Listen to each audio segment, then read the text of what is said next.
समय के सर्वश्रेष्ठ उपयोग के 30 सिद्धांत हैं, जिनमें से समय के सर्वश्रेष्ठ उपयोग का 11वां सिद्धांत कर्म में जुट जाए।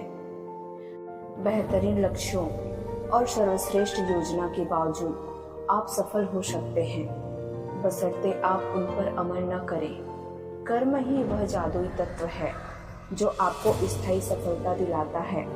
इसलिए समय के सर्वश्रेष्ठ उपयोग का 11वां सिद्धांत है कर्म में जुट जाएं। हम सब जानते हैं कि बिना मेहनत किए हम सफल नहीं हो सकते, परंतु आश्चर्यजनक बात यह है, इसके बावजूद भी हम मेहनत से जी चुराते हैं, काम को टालते रहते हैं, मूड न होने का बहाना बनाते हैं, समय या संसाधन की कमी का तर्क देते हैं, यानी काम करने के अलावा सब कुछ करते हैं। इस संदर्भ में तुलसीदास जी के इस दोहे को याद रखें। सकल पदार्थ है जग माही, कर्महीन नर पावत नाही। यानी इस संसार में सारी चीजें हासिल की जा सकती है, लेकिन वे कर्महीन व्यक्ति को नहीं मिलती है। काम से जी चुराने का मूलभूत कारण यह है कि हम स्वभाव से आलसी होते हैं और हमारा मन हमें मनोरंजन या आनंद की आसान या आकर्षक राह की तरफ खींचता है।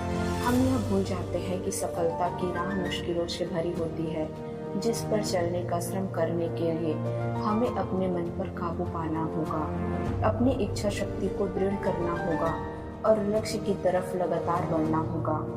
हम यह भी भूल जाते हैं कि सफल व्यक्ति अपने मूड के दास नहीं, बल्कि उसके स्वामी होते हैं। इस संबंध में अच्छी सलाह यह है, कोई काम शुरू करते समय अपने मूड में सलाह न ले, यानी अपने मूड के हिसाब से नहीं, बल्कि अपने लक्ष्य और योजना के अनुसार काम करें। विश्वविख्यात नाटककार जॉर्ज बर्नार्ड शॉ का कई बार लिखने का मूड नहीं होता था, लेकिन मूड होने या ना होने पर भी वे लिखते थे, क्योंकि उन्होंने महान साहित्यकार बनने के अपने लक्ष्य को कभी अपनी नज़रों से ओझल नहीं होने दिया। अपने इस लक्ष्य को प्राप्त करने के लिए उन्होंने संकल्प किया कि वे हर दिन 5 पेज लिखेंगे, चाहे उनका मूड कैसा भी हो। अगर आप भी भविष्य में सफलता की फसल काटना चाहते हैं, तो आपको उसके लिए बीज आज ही बोने होंगे। अगर आप आज बीज नहीं बोएंगे, तो भविष्य में फसल काटने की उम्मीद कैसे कर सकते हैं। पूरी संतुष्टि कर्म और फल के सिद्धांत पर चलती है, इसलिए अपने कर्म के अनुपात में ही फल मिलेंगे। यदि आप सफलता चाहते हैं, तो कर्म में जुट जाएं और तब तक जुटे रहें जब तक कि आप सफल न हो जाएं।